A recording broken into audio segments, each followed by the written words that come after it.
Guys, what's going on? Welcome to the Smiley Bunch. We're going to dive into the birth story and how things came about. So you guys make sure you tune in. It's going to be super exciting. As you see, Stella is super excited. She's poking her head up. Here we go. How do we start it? This is a super highly requested video and we're finally getting to it 8 months later. That's one thing about parenthood that you will find out if you're not a parent. Those first few months are super crazy and sometimes it can be hard to do anything extra besides for learning how to be a new parent and taking care of your newborn. We'll see how this goes because she is ready for a nap. Do you think we should give them some background, like context? Or? Yeah. Just to give you guys some context, I am 22 years old. I got pregnant when I was 20 though. Gave birth when I was 21, so the doctors weren't very concerned with my pregnancy. In their eyes, they were like, okay, you're so young. This probably isn't going to be a high risk like pregnancy. I did have some issues in the beginning of my pregnancy with some bleeding that worried me. Luckily that stopped. They never ended up finding out what it was, but obviously I ended up having a healthy pregnancy and a happy, healthy, beautiful baby. Fast forward through my pregnancy, I was going to my OB. Up until this point, I had a pretty healthy pregnancy. No signs of worrisome or anything to really be concerned with. I was putting on enough weight and was healthy in their eyes. So it came to about my 30-week appointment where one doctor in particular, and I don't know if all OBs are like this, but at my practice where I was going and being seen, they rotate you through different doctors just because they don't know who you're gonna be with on the day that you give birth. So they want you comfortable with everyone. So one of the newer doctors, she was actually young, super sweet, said I was measuring small when they did the little tape measure. And she wasn't too worried, but she went ahead and ordered an ultrasound anyways, just to be sure. So they ordered the ultrasound, found out next appointment that she was measuring at about 7%. They thought it could be a few different things. I'm a pretty tiny person, so they said that could definitely be a reason, but they were worried that there might be an issue with the placenta, and they were more so worried that she wasn't getting enough nutrients or enough oxygen. So they actually sent me to see a gerontologist? I don't know if that's how you say it, but basically they sent me to a high-risk OB to get further checked out. They did more screening there. Found out that She said it's her time to talk. Found out at that appointment that she was actually measuring between 3 to 4%, and they say anything below 5% is pretty scary. So I started seeing them when I was 32 weeks. Had 2 appointments a week. Once a week they would do an ultrasound where they would measure the baby and look at like the placenta and stuff, or I don't know exactly what it's called, but they're just trying to make sure that the baby was getting enough oxygen, that she was measuring okay. So they did a bunch of different tests. They did that once a week, and then the other day that I would go in, they would actually put one of the monitors on me that they put on you when you go in for labor. It's the thing that sits right there on your stomach. It's just monitoring the baby, seeing if you're having any contractions or anything of that sort. So I'm trying to do what I can. Thankfully, every single appointment went really, really well. Although she was measuring small from the beginning, she seemed to be progressing fine. There didn't look like there was anything wrong with the placenta from what they could find. There was nothing to show why she was as small as she was. That's why they were really pushing for me to get induced early on because they thought that she wasn't getting what she needed. So my whole thing, the whole entire pregnancy from here on out was like, okay, I want her to stay inside of me for as long as possible, as long as she is still growing and progressing and they don't see anything wrong. I'm like, okay, I will 100% get induced or do whatever I have to do to make sure that she's healthy and we both can be safe through labor and delivery. But I wanted to keep her inside for as long as possible if there was no signs that she had to be taken out right then. So we kind of just went with the weeks, not really knowing when she was gonna come, not really knowing what to expect.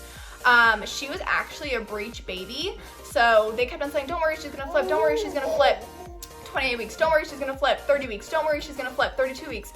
Okay, we need to start thinking about C-sections, and that's something that just I don't want to say devastated me, but really broke my heart because I was someone who really wanted to have an unmedicated birth. I like having a plan. I wanted to have that whole experience, so I really did not want to have a C-section if I didn't have to. Nothing against people who get C-sections, nothing against C-sections at all. I just love the idea of having a completely natural birth. So that was really scary to me, and I honestly kind of put it off for the next 4 weeks. I was like, oh, like, no, she's definitely gonna flip. I was like, I'm not gonna have a C-section. I'm not planning my C-section. Around 35 weeks and like probably like 5 or 6 days, so almost 36 weeks. It was on New Year's Eve actually. I went to my appointment and they noticed I was having some small contractions. So they actually sent me into the hospital, and at this point, like I said, I was in denial. I thought I was gonna carry full term. Actually, I thought I was gonna carry past that, like to 38, 39, 40 weeks. So I was not prepared. We did not have our hospital bag packed. We didn't have our car seat in the car. We had nothing together. So Simon was at the house and he was scrambling to get everything together just in case just in case we were gonna have Stella that day. He got the car seat in the car. Oh my goodness, I forgot to mention too. At my appointment, my phone was on like 2% and I didn't have a charger. So I was freaking out about that. It was just a whole mess. So much chaos. And so Simon ended up meeting me at the hospital with everything. They ended up sending me home because I wasn't progressing or anything. They thought it was like false labor contractions maybe. Whatever, they sent me home and I was like, okay, well, at least now we have everything packed, so we're prepared. Still at this point, I did not think I was gonna have a C-section. I was still, thinking I was gonna carry for at least a couple more weeks, that she would have time to flip. Next appointment came around, it was like 5 days later, and they did the ultrasound, and at this point I just kind of knew I was gonna have her then. She hadn't progressed in 2 weeks. I don't really think she had gained much weight or grown at all. She had gotten down into like the 1 percentile, and before the doctors even came in to talk to me, I pretty much knew like, okay, she's coming today. They hooked me up again to the monitor before sending me to the hospital to see if I was having contractions and to check her heart rate and stuff like that. At this point, still, she was breech. I actually wanted I think it's called an ECV. So I wanted to try anything to stick to my birth plan as much as possible, even though nothing ever goes as planned. So they hooked me up to the monitor, said I was a candidate to have an ECV. And then sent me over to the hospital. At that point, I called Simon. He brought everything over, brought the hospital bag, car seat, everything of that sort. They did some more monitoring. I think they monitored me for like 4 hours. Felt like longer than that. Yeah, I know, it felt like a while. I was there for a while. But they were just monitoring me, monitoring really her heart rate to make sure she was okay. Doctor I absolutely adored was on call. Honestly, that just made me feel so much better about the whole entire situation. So I talked to her when I got there. We were planning for an ECV. They wanted to do like 4 hours of monitoring to make sure everything was fine.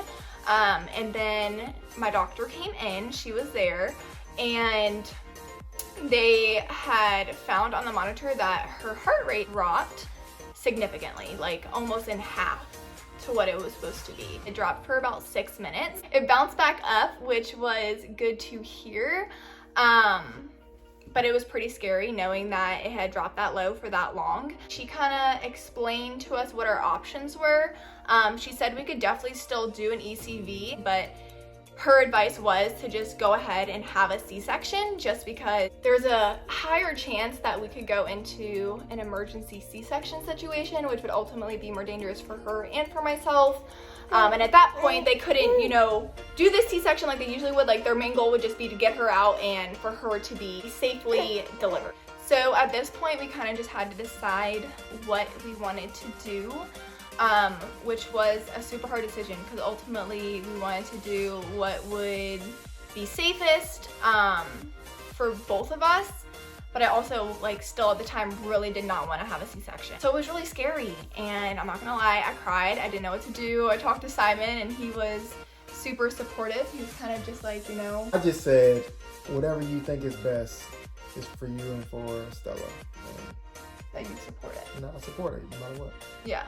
So he was pretty much just like, you make the call and whatever you decide with, we will run with it.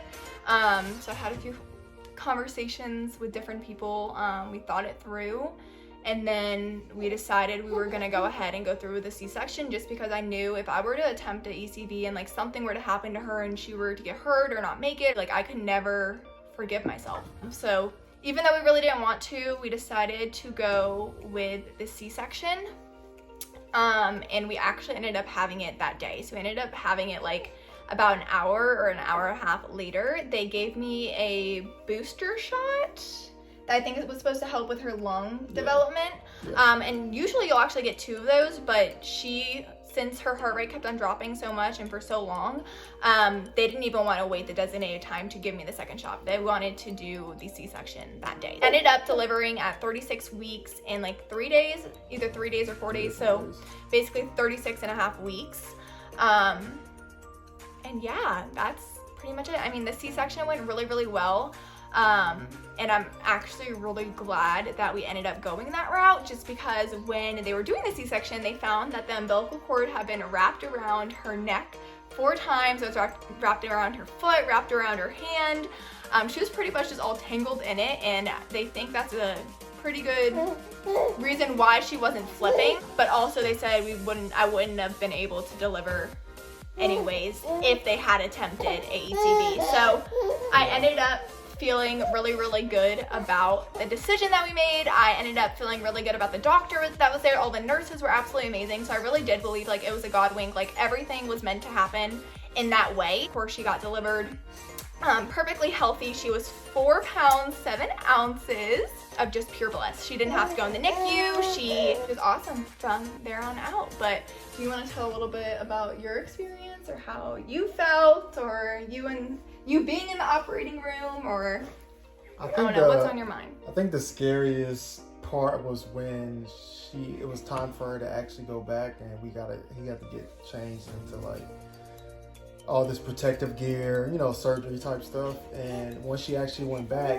the nurse said to me, she was like, all right, you're gonna have to wait here. We'd probably be like, 10, 20 minutes.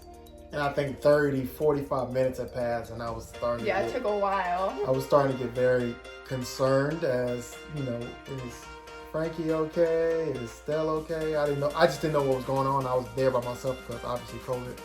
So you couldn't have any guests either. Yeah, so we had it was just us two, by ourselves, first time parents, not knowing what to expect or anything. So I think that was the scariest part for me. But, once they came and got me, Frankie was freaking out a little bit. I was having so much anxiety. Because what they do is pretty much they numb the bottom half of your body. And I hate needles. That's why I didn't want an epidural. I don't like not being able to move. So when Simon walked in, I instantly felt so much better. Knowing, I had someone there by my side. He held my hand, made me laugh. Yeah, he cracked some jokes like he always does, made me laugh. And I remember saying, I was like, stop making me laugh, because they were cutting me open. I was like, stop making me laugh. I don't want them to slip or something. Helped pass the time though. Yeah, and it's actually a pretty quick experience too. I feel like by the time you came in, it maybe took 15 minutes. Yeah. Maybe. Pretty quick. Yeah. But overall, it was a really good experience. We had a really good team of doctors there. Although it was unexpected, we felt so blessed and thankful for how everything turned out. Stella said, hey, everybody. Even from the moment that she delivered, I remember, we were still nervous then, was she gonna have to go to the NICU? Was she going to have other issues with feeding or, whatever else? Because we had heard all the horror stories of oh, okay, if your baby's born preemie, this could happen. And, before we gave birth, the doctors couldn't give us answers. They didn't know. And I just really didn't want her to have to go to the NICU. I wanted to be with my baby as soon as she was born. I wanted, to be able to hold her and not be apart from her and be able to breastfeed her and everything of that sort. So we were really scared about that too, but we were just so thankful that she came out perfect. She had no issues. She didn't really have many issues feeding. We had some, but none that would cause her to go to the NICU. She passed her hearing test. Just time after time again, we continued to feel so blessed for how well she was doing, because we were so unsure. So yeah, that was pretty much our experience. We were in the hospital for 3 days? 3 days? Yeah. We were in the hospital for 3 days. Healing actually went pretty well. I was really sick the night of my C-section. I was really sick the night of my C-section from the medicine. I remember throwing up a ton. I couldn't keep anything down. I couldn't keep any like liquids down. Yeah. But that was probably the worst part of it. That and I was just so exhausted. And the lack of sleep. Yeah, and the lack of sleep, of course. We didn't get much sleep. And with that too, we did a lot of like skin to skins. We didn't keep her in the bassinet too much because again, since she was so small, we wanted to make sure she could stay in the room with us. Yeah, she could stay in the room with us. But with healing and everything, it wasn't too bad. Honestly, if you do have a C-section, one day my biggest recommendation is get up and get moving as soon as you can. I really do believe that's one of the reasons why I healed so quickly. The sooner you can kind of get your body moving after the C-section, the better. It'll be painful, I'm not gonna lie, but you'll work through it a whole lot quicker. Yeah. Yeah, is there anything else you wanted to touch on? What was your thoughts when I called you and I said, okay, we're having Stella today? I was like, okay, here it is. Here we go. About to be a dad. Here it is. It's time. Did it feel real? Were you no, scared? Even sometimes now it doesn't even feel real. And she's you look down, you're like, oh 8 my, months. I'm like, that's my daughter. Like, so it's very surreal. But if you're about to have a child and you're young and it kind of just comes to you, you just do it. I don't even know how to explain it. You just become a parent. You just learn. Yeah. You learn as you go. Yeah. You know what's best for your baby. You always. figure it out. You always have their best interests at heart. Yeah, you figure it out. So. And it really is a love like no other. Like I know everybody says that, but you cannot you do not understand until you have your own child. It really is like instant love. Like you even love them when they're in your belly, but like when you have that baby in your arms, it is the best feeling in the whole entire world. Like I wish I could relive that moment over and over and over. Like the first moment I got to see her, yeah. Oh my goodness, it's like pure bliss. Like I got that one first. Still stitching her up, doing all that jazz. Yeah, that's our birth story. Like, subscribe. Okay, talk later.